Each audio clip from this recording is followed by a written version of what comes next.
Sometimes a single day, a single decision changes the destiny of an empire forever. Our story is about one of those fateful days.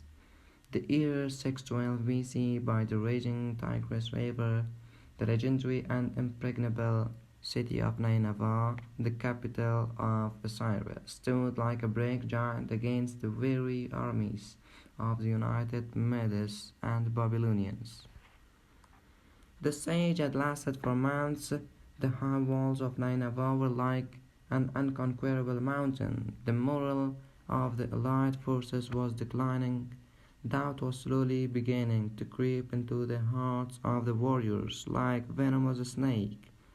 Perhaps Assyria truly is cursed and invisible, until nature itself became the judge. The spring rain swelled the Tigris so fiercely that it smashed a part of the city's defensive wall, creating a massive breach. This was the final sign. Tonight, the final assault is tonight, through that breach. And so it was. In the darkness of night, a wave of determined men poured into the city with war cries. A bloody house-to-house battle began. Amid this chaos, a Median soldier named Arash, fighting to avenge his father's death, reached a strange building within the place, the great library of Ashurbanipal. Thousands of orderly clay tablets, the treasure trove of all the knowledge of the ancient world. There he saw an elderly scribe, terrified yet courageous, guarding his treasure.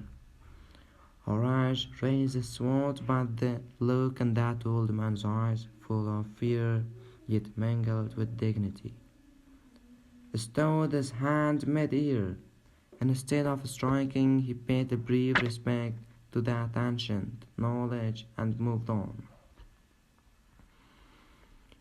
Nineveh burned and fell. The empire of Syrian terror came to an end, but the real story had just begun.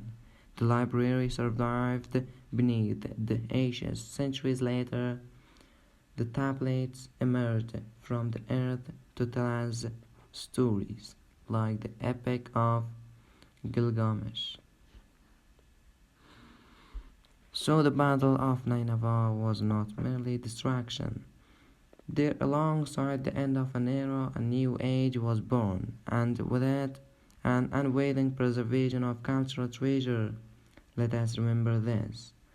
More resilient than brick walls are the words inscribed on clay tablets, words that emerge alive from the fires of war for generations to come. The end.